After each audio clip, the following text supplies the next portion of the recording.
Okay, base cabinets. This cabinet you saw in the last video, I believe, and not much has changed here other than the fact I gave it a coat of Watco Danish oil on all the interior parts just to seal them up a little bit. And you know, this was kind of a fateful thing. I did this last night and I did it without thinking. I also did it on the outside here. So since I've put this on now, I can't dye it anymore. Originally I was going to dye it with that red Transfast dye and then put the black stain on. And you know, in a way maybe it's a blessing because I really like the natural look. I think if I were to dye it and stain it, it would all look the same. And it would look like a manufactured cabinet. And just all a homogeneous tone and color.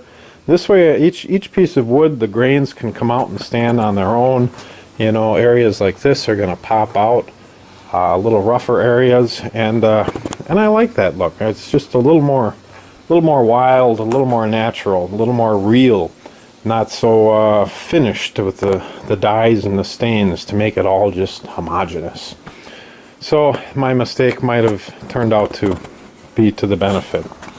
I also spray painted this black. I just took some Krylon paint and I masked this off and I sprayed it black, so when I put my grate over it, that little vent area is going to disappear.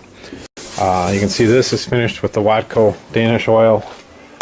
This is finished with the Watco Danish oil. Again, this is outside and exposed, so again, I can no longer really dye this properly. And the interior is Watco Danish oil. This too is an exposed area. And you can see that the grain of the wood just kind of pops out nicely. And again, if I were to dye it and stain it, I'd lose some of that exciting character. This, of course, is the refrigerator base. And it's getting some progress here. I'm going to put a top on here, spot to set things down on. And if you come over here, this is my original sample of red dye with some shellac and then the Spanish oak stain. And I really did like the way this looked, but I've kind of shot myself in the foot now, so I don't think I'm going to do this finish anymore. I did pick up some hinges. These are H hinges. They were way too expensive. They were like $3 a piece. They're pretty flimsy hinges. They're fairly thin, but I like the looks of them. So I think those hinges we're going to put over here like so, and I'm going to flush mount these doors. I might even put 3 of them along here just to give it a little character.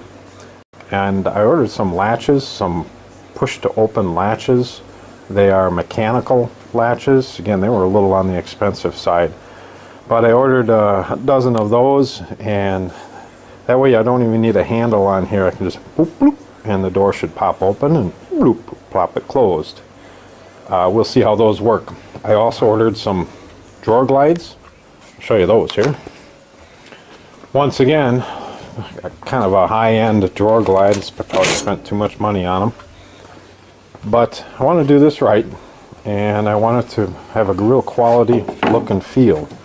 So these glides are made by a company called KV, I believe.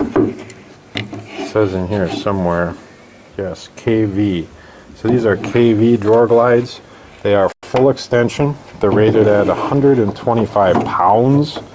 The reason I got the 125 pounders versus the 100 pounders, the 100 pound is only for what, a 22 inch or 24 inch drawer.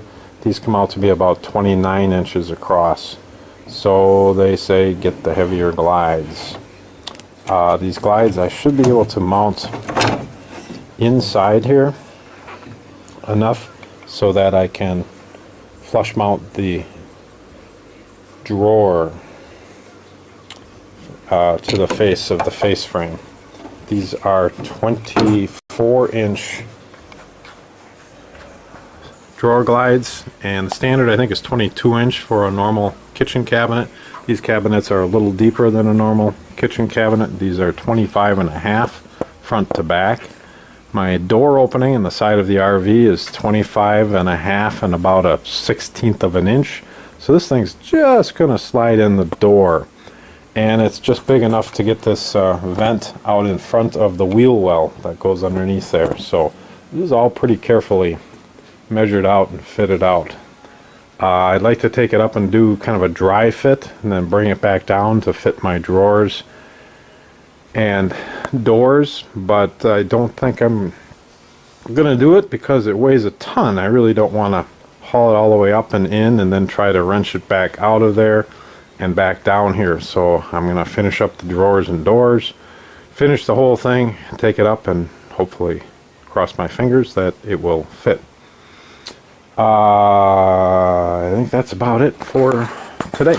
Until next time.